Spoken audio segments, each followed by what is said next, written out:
Fáilte Isteach. You're very welcome to Suantraí Íosa, or the Lullaby of Jesus, where we look at the readings for the following day, in this case, Tuesday, the 6th of May, week 3 in Eastertide.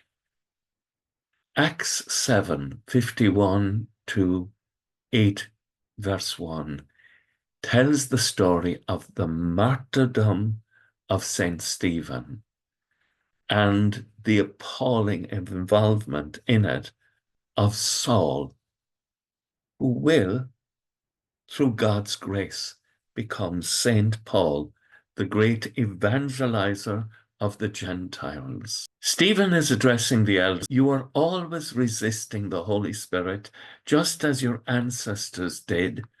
Can you name a prophet that they hadn't persecuted? And he's telling them the truth. And they are infuriated, and they grind their teeth at him. But Stephen is conscious that he is bearing witness to God, filled with the power of the Holy Spirit. And he has a vision of heaven with the Lord Jesus standing at God's right side. And he tells them this, and they stop their ears with their hands. And it's a great symbol of what they've done a long time ago. They close their hearts to God. It is terrifying that they could be in the temple every day and have closed their hearts to God. So they take him out of the city and they stone him.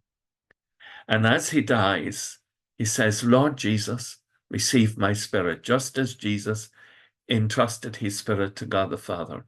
He kneels down and says, do not hold this sin against them.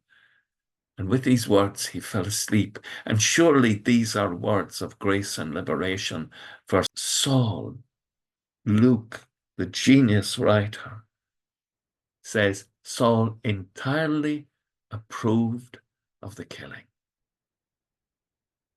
Very short sentence, but it tells us of Paul's great need of the grace of God.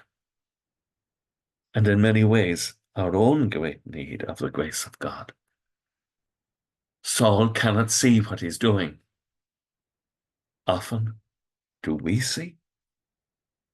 The psalm, into your hands I commend my spirit, the prayer spoken by Jesus, spoken here by Stephen, and spoken by all of us, that's all we can do. Commend ourselves into God's grace so that he will open our hearts, our minds, our souls, and enable us to bear fruit in the world. The gospel. Jesus is in dialogue with the people, and they're saying to him, look, we had a prophet, Moses, and Moses was great. Moses gave us manna to eat, and Jesus corrects them and he says, it was my Father who gave you bread from heaven.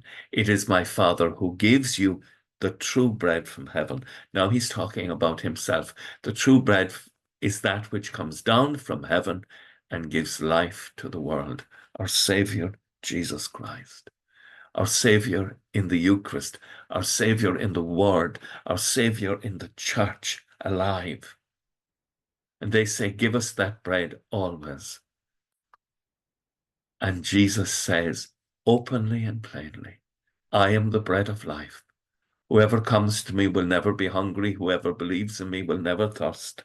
God will provide for us what is needed in the desert of a world that doesn't believe in God and is hostile to Christianity. God will provide for us because we are his beloved children. With thoughts such as these, let us go to our beds and let us pray that we shall indeed awaken in the morning with the praise of God on our hearts and on our lips. Agus gamana diela coke the kshiv, ahormak agus spirit nev. Amen. Slán go fóill, bye for now.